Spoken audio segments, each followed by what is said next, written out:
देखिए साल 2025 में पश्चिम बंगाल से एक घटना सामने आती है जिसमें कि एक डिलीवरी बॉय ने लगभग 66 महिलाओं के साथ यौन शोषण किया था। वो जब जब डिलीवरी करने जाता था तो रिव्यू लेने के नाम पे उनका नंबर ले लिया करता था और उनसे मीठी मीठी बातें किया करता था कि आपको वीडियो कॉल पे रिव्यू देना पड़ेगा, और इसी कारण वो उनकी वीडियो भी रिकॉर्ड कर लिया करता था और फिर उस रिकॉर्डेड वीडियो कॉल को एक अश्लील वीडियो में तब्दील करके उनको ब्लैकमेल किया करता था। और ऐसे करते करते इसको लगभग 2 से 2.5 साल हो गए थे और इसने लगभग 65 महिलाओं के साथ ऐसा कर लिया था। अब उसमें से कुछ महिलाएं तो बहुत शांत थी, चुपचाप इसको जितने पैसे मांगता था उतने पैसे दे दिया करती थी, लेकिन कुछ महिलाओं के साथ ये वीडियो दिखा के उनके घर तक उनसे मिलने जाता था और उनके साथ शारीरिक शोषण करता था और उनकी असली वीडियो बना के फिर उनको ब्लैकमेल करके पैसे भी इकट्ठा करता था। अब ऐसे ही चलते चलते मामला बहुत ज्यादा बढ़ने लगा। अब इसके रिलेटिव हमने अपने चैनल पे एक वीडियो भी बनाई थी और ये डिलीवरी बॉय पुलिस के हाथों पकड़ा भी गया था। लेकिन अब एक और मामला ऐसा ही सामने आ रहा है जो कि है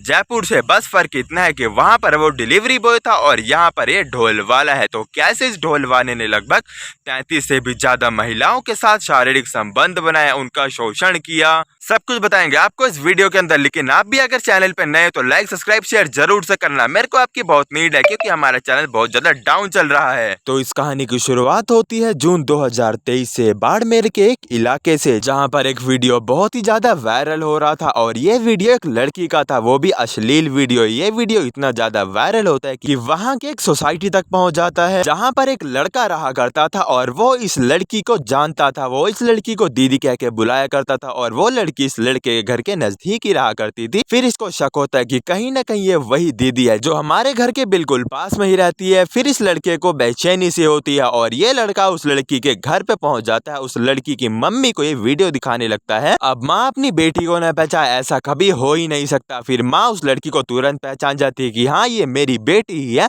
लेकिन तब उसकी बेटी कॉलेज गई होती है। लेकिन जब वो कॉलेज से आती है तो माँ उसको एक वीडियो दिखाती है कि बेटा ये वीडियो देखो कि क्या इसके अंदर जो लड़की है वो तुम ही हो या फिर किसी ने एडिट कर रखा है। फिर वो लड़की जैसे उस वीडियो को देखती है मानो कि वो हक्का बक्का हो जाती है। वो ना कुछ बोलती है ना कुछ करती है, सीधा अपने रूम की तरफ चली जाती है और रूम में जाके अंदर से दरवाजा लॉक कर लेती है। फिर उस लड़की की खामोशी को उसकी माँ पहचान जाती है कि हो ना हो शायद ये मेरी ही लड़की है। फिर उसकी माँ थोड़ी देर के बाद उसके रूम के बाहर जाती है और गेट को नॉक करती है, लेकिन अंदर से कोई जवाब नहीं आता, गेट कोई नहीं खोलता।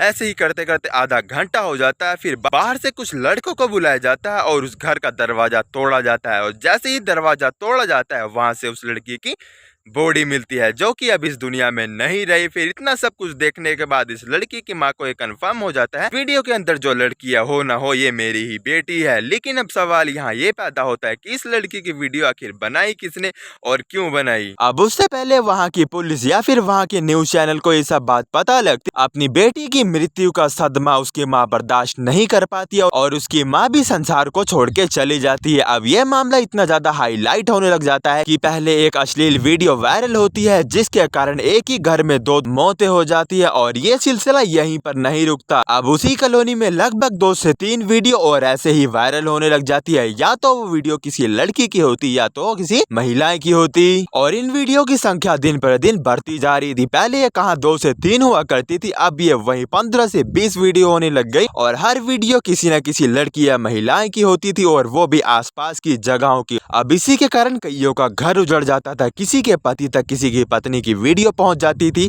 तो वो अपनी पत्नी को तलाक दे देता था और ऐसे ही करते करते लगभग वहां के 10 घर उजड़ गए थे। अब जब ये सब सिलसिला काफी ज्यादा बढ़ने लगा तो वहां के निवासियों ने पुलिस कंप्लेन करनी चाहिए और पुलिस को जाके सारी बात बता दी कि हमारे शहर में कुछ ऐसी ऐसी करके वीडियो वायरल हो रही है और पुलिस भी इस कंप्लेन को दर्ज करती है और पूरे गंभीरता से इस केस की कार्रवाई करती है। तभी उनके पास एक मामला और आता है कि ऐसी ही वीडियो के चलते कुछ दिन पहले एक लड़की की मृत्यु हो गई थी और उसकी माँ ये सदमा बर्दाश्त नहीं कर पाई, इसीलिए उसकी माँ भी दुनिया से चली गई थी। अब पुलिस अपनी इन्वेस्टिगेशन करना चालू करती है और सबसे पहले इस बात का पता लगाती है कि ये वीडियो आखिर वायरल हो कहां से रहा है। फिर ऐसी कड़ियों को जोड़ते जोड़ते वो एक गांव तक पहुंचती है जहां पर उनको 4-5 लड़कों पे शक होता है और पुलिस उन 4-5 लड़कों पे निगरानी रखना चालू कर देती है। और इन्हीं 4 लड़कों में से एक का नाम मुकेश दमानी था, जहाँ पर पुलिस को इस लड़के पे कुछ ज्यादा ही शक हो रहा था। फिर पुलिस इसको इन्वेस्टिगेशन इन्वेस्टिगेशन के लिए पुलिस स्टेशन ले आती है और वहाँ जब इसे शक्ति से पूछताछ करी जाती है तब भी अपना मुंह नहीं खोलता।